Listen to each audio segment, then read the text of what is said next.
ঢাকা চট্টগ্রাম পথে কন্টেইনার থেকে চুরি হচ্ছে রড তৈরির আমদানিকৃত মূল্যবান উপকরণ। আরআরএম স্টিল মিল কোম্পানিটি বিদেশ থেকে কাঁচামাল মেলিং স্ক্র্যাপ আমদানি করে থাকে।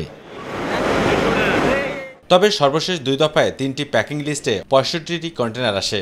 এর মধ্যে 4টি কন্টেইনারে প্রায় 12 টন মেলিং স্ক্র্যাপ ওজনে কম পাওয়ায় ধরে বসে প্রতিষ্ঠানটি। তাদের সাথে আলোচনায় জানা গেল, বিরতির অজুহাতে কন্টেইনার সিলযুক্ত লক ঠিক রেখে মূল রডের নাট খুলে মেলিং স্ক্র্যাপ চুরি করে তা আবার নতুন করে লাগিয়ে কালার করে দেওয়া হয়, যাতে করে স্টিল কোম্পানির মালিকরা বুঝতে না পারে।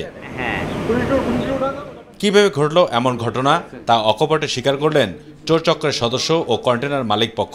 আমার আগে যে গাড়িটা মাল কম ওই গাড়িটা সাইড করছে, পরে আমার গাড়িটা মাল কয় গাড়িতে মাল কম দেখা যায়। খুলে ভিতরে আবার অরিজিনাল ভাবে লাগাইতে পারে না, এখানে লাগাইতে গিয়ে যে কাঁচা রং আছে এবং বিভিন্ন স্প্রে ব্যবহার করছে, এটা আমরা সচক্ষে দেখলাম এবং প্রমাণও পাইলাম। তবে মেলিং স্ক্র্যাপ চুরির বাস্তব কৌশল তুলে ধরলেন আরআরএম স্টিল গ্রুপের চেয়ারম্যান ডক্টর সুমন চৌধুরী। যেখানে এই সিলটা লাগানো থাকে, যেই রডটাতে মানে যেই লকটাতে স্টিল একটা রড থাকে, ওইটাই ওরা নাটটা খুলে আপনার হচ্ছে স্ক্র্যাপ, যে ভিতরে আমাদের ধরেন একটা কন্টেনারে 25 টন মাল থাকে, সেই 25 টন মাল থেকে 4-5 টন মাল ওরা কি করে বের করে রেখে আবার ওই কন্টেনারটা আবার ডটটাকে আবার হচ্ছে নতুন করে স্প্রে করে রং করে ওই ডটটাকে আবার নাট বোল্ট করে ওরা আবার আমাদের ফ্যাক্টরিতে চলে আসে। 4টা কন্টেনার এর থেকে আমরা আইডেন্টিফাই করলাম, একটা কন্টেনারে 3 টন 4 টন করে মাল নেই। এ ঘটনায় আইনি ব্যবস্থা নেওয়া সহ প্রয়োজনীয় পদক্ষেপ নিচ্ছেন স্বনামধন্য এই প্রতিষ্ঠানটি।